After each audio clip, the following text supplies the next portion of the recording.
Geithner was with the Federal Reserve Bank. Right. And Larry Summers was an academic. So I think we need a little bit more of that. And who was also former President Clinton's... The World Bank. The World Bank. Right, he was with the World Bank. He was on the economic advisors. He was President Clinton's Treasury Secretary. So it's important that we have more people who have an academic point of view in these positions as opposed to a corporate point of view. Right. Good.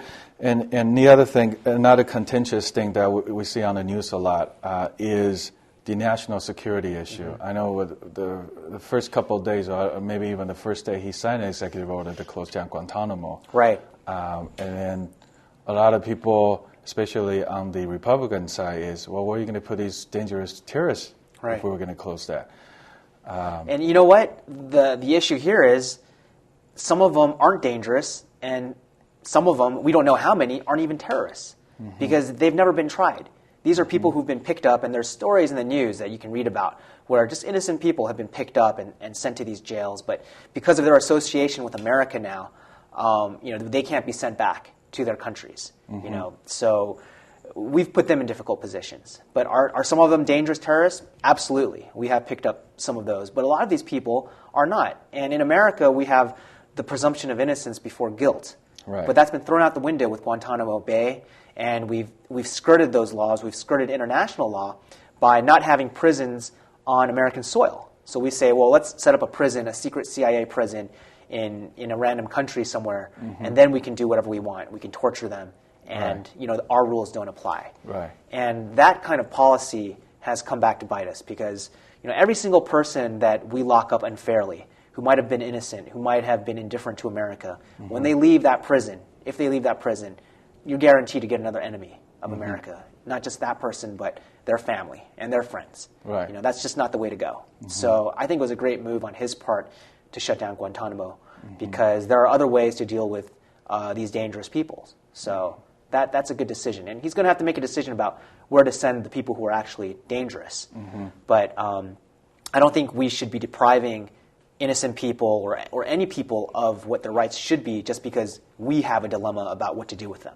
These are all people who have rights, so we have to treat them that way. If we expect to be treated as people with rights, that's it's give and take. We can't treat people that way. Right. Well, if you could speak for Obama, and which you are doing now, how do you alleviate people's fears that Obama's not tough on these terrorists? Is not tough on crime against these terrible crimes. How do you alleviate fear? The saying goes, especially in the Chinese American world, is that because Bush's tough stance on these terrorists, whether justified or not, it does work as a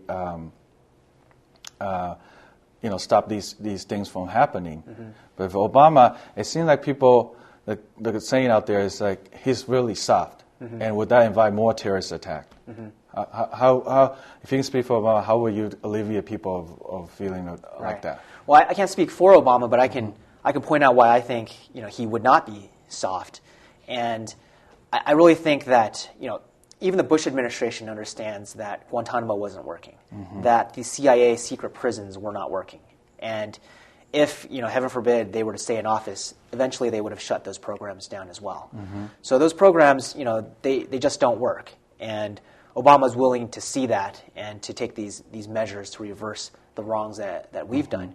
But, I think, there's a carrot and stick method, right, in terms of politics.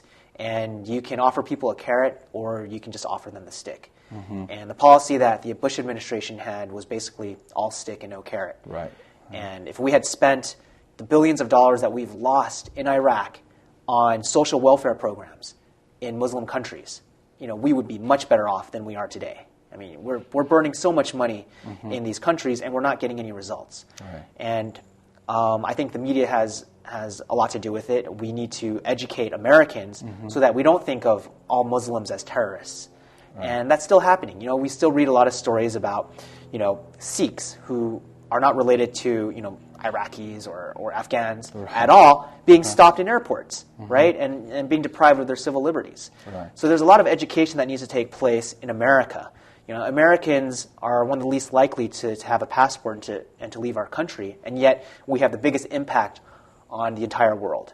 So, I think as a media, we have a responsibility to educate people so they have a more nuanced view of what's going on in the world, and that will help us elect leaders who take a more nuanced view and who will not promote policies like what we've seen, invading Iraq when it had nothing to do with the weapons of mass destruction. I mean, when it had nothing to do with 9/11, but because Americans, are easily swayed, and we see Arabs as all the same, now we find ourselves in a second war.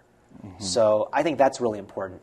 And Obama, with his background, I think it's great that he has a father who's Kenyan and has ancestors who may or may not have been Muslim. I don't know myself. I haven't read into that. But even to have a president with that kind of background, the specter of foreignness, I think is good for us because it'll make him more accessible to other countries. Other people will see him and believe that, maybe he does have a more worldly view.